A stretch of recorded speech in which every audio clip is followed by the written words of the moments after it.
En football, les Young Boys ont subi la loi de l'Ajax Amsterdam ce soir en match aller des huitièmes de finale de la Ligue Europa. On revient sur ce match avec Grégoire Augier. Le Danemark, la Norvège et l'Islande suspendent l'utilisation du vaccin d'AstraZeneca. En Suisse, il est toujours en attente d'homologation. Swissmedic attend des études complémentaires. Le canton de Vaud veut inciter ses habitants à prendre davantage le bus. Le Conseil d'État souhaite investir 50 millions de francs sur 4 ans pour renforcer les lignes régionales. Demain, ensoleillé sec le matin, plus nuageux avec quelques averses possibles l'après-midi. Il neigera vers 900 mètres. Il fera jusqu'à 12 degrés au meilleur de la journée. Madame, monsieur, bonsoir. En football, les Young Boys ont été défaits à Amsterdam ce soir 3-0 en match aller des huitièmes de finale de la Ligue Europa. Un score sévère mais logique, Grégoire Augier. Oui, la marche était tout simplement trop haute pour les Young Boys ce soir. Très rapidement dominés dans cette rencontre, les Bernois ont tenu durant la première période leur gardien Guillaume Fèvre, remplaçant habituel du titulaire Von Balmos. Le Neuchâtelois a longtemps retardé l'échéance en s'imposant face aux attaquants néerlandais. Mais juste après l'heure de jeu, Klaassen est parvenu à trouver la faille dans la défense bernoise. Incapable de réagir, IB a continué à subir les vagues adverses. En fin de match, Tadic puis Brobbey sont parvenus à alourdir le score, offrant à leur équipe une grosse avance en vue du match retour jeudi prochain. Incapable de se montrer dangereux ce soir puisque les Bernois n'ont pas cadré la moindre frappe, IB devra réussir un miracle s'il entend encore se qualifier pour les quarts de finale de cette Europa League. Mais plus qu'une qualification, les Bernois devront surtout chercher à montrer une réaction d'orgueil lors de la réception de l'Ajax Amsterdam la semaine prochaine. Merci Grégoire. En tennis, Jil Teichmann s'est qualifiée pour les demi-finales du tournoi de Dubaï. Elle a battu l'américaine Cory Gauff en 2-7. Demain, la biennoise affrontera la tchèque Barbora Krejcikova. Et toujours en tennis, moins de chance pour Roger Federer. Il a été éliminé lui en quart de finale du tournoi de Doha. Au lendemain de son retour sur le circuit, le Balois a subi la loi du Géorgien Nicolas Basilashvili en 3 manches, 3-6, 6-1, 7-5. Malgré ce revers, Roger Federer tire un bilan positif de son retour à la compétition.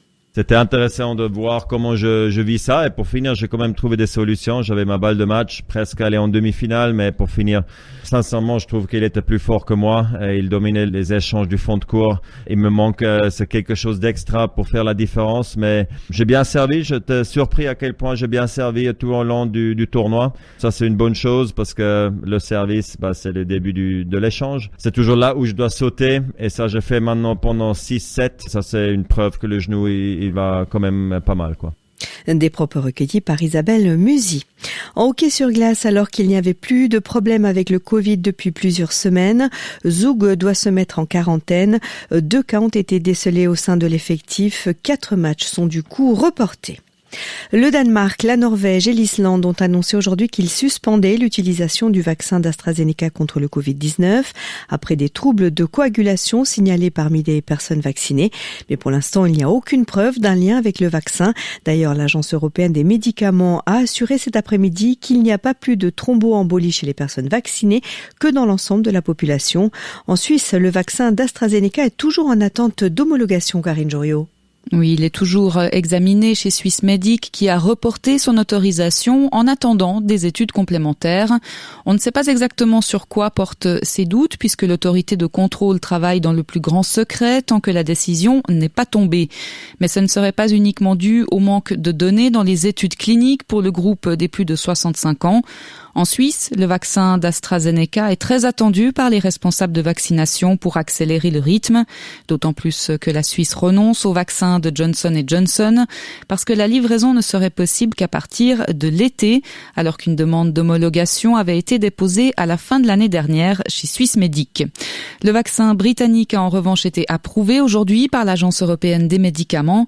Cela devrait assez vite ouvrir la voie à son utilisation en Europe qui a pris du retard dans sa campagne de vaccination.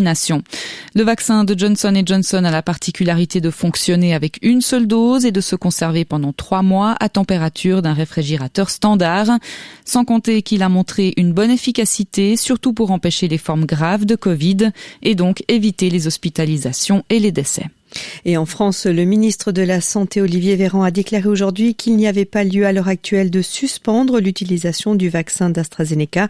Au cours d'une conférence de presse hebdomadaire sur la situation sanitaire, il a souligné que sur 5 millions d'Européens ayant reçu ce vaccin, 30 personnes ont présenté des troubles de la coagulation et que donc le bénéfice du vaccin reste supérieur au risque.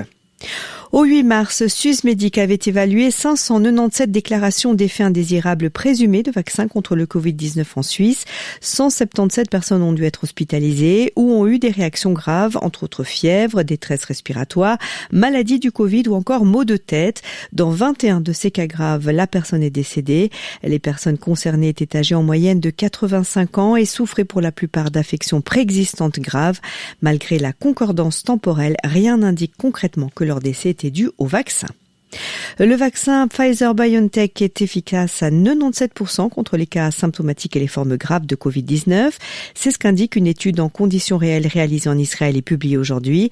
Ces conclusions améliorent les enseignements d'une précédente étude d'après laquelle ce vaccin était efficace à 94%.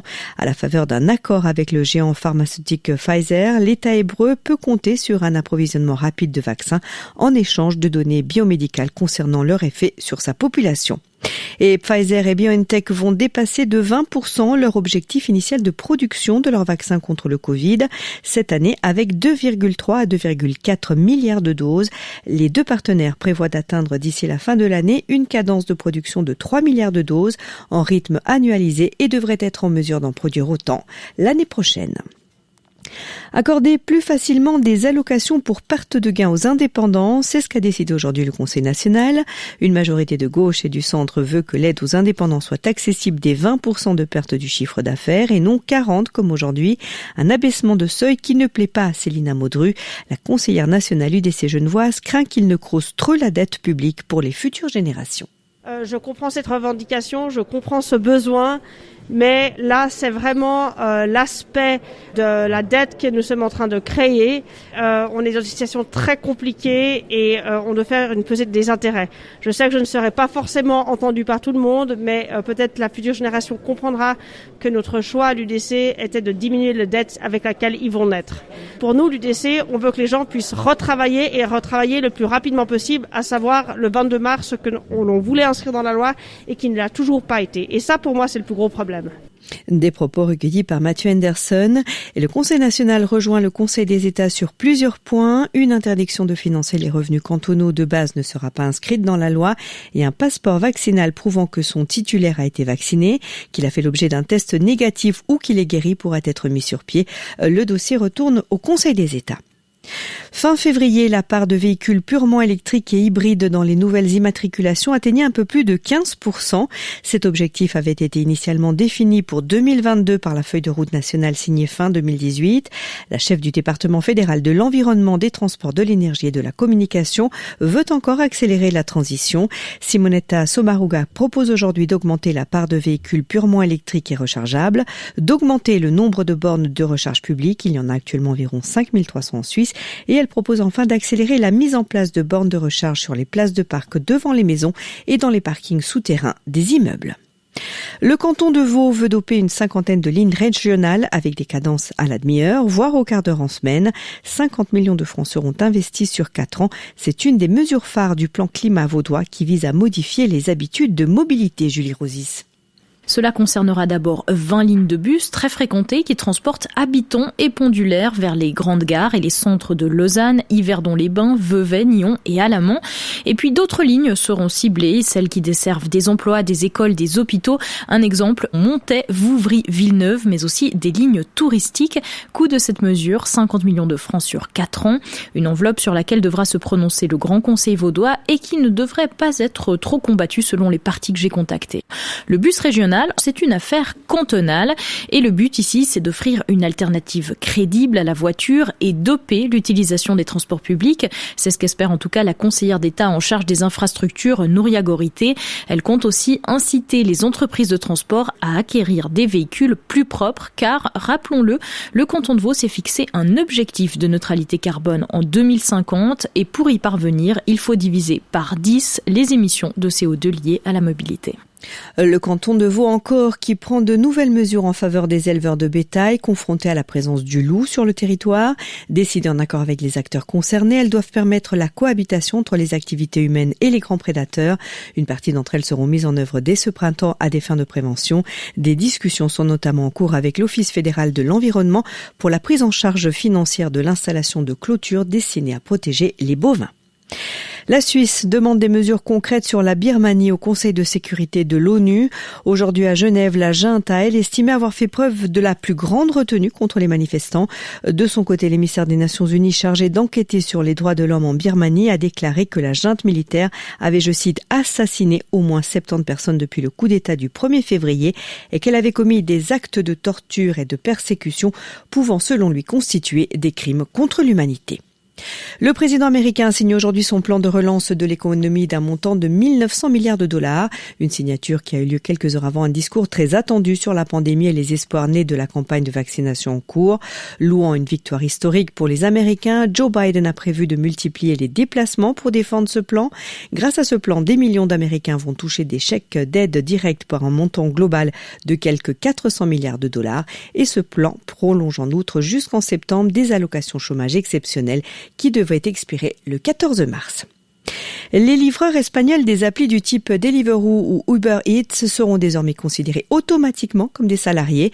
L'Espagne annonce aujourd'hui la modification de son code du travail pour garantir la protection sociale de ses travailleurs précaires. Ces livreurs à vélo ou à moto, dont le nombre a explosé ces dernières années, ont à de nombreuses reprises dénoncé la précarité de leurs conditions de travail dans la rue et devant les tribunaux. L'Espagne est le premier pays de l'Union européenne à légiférer sur ce thème. Demain matin, le temps sera assez ensoleillé et généralement sec. L'après-midi, le temps sera plus nuageux avec quelques averses possibles, notamment en montagne vers la fin de la journée. Il neigera vers 900 mètres. Il fera au minimum 4 degrés, 12 au maximum. Samedi, même type de temps avec de la neige entre 1200 et 800 mètres. Dimanche, le temps sera instable avec des averses et une limite pluie neige entre 700 et 500 mètres.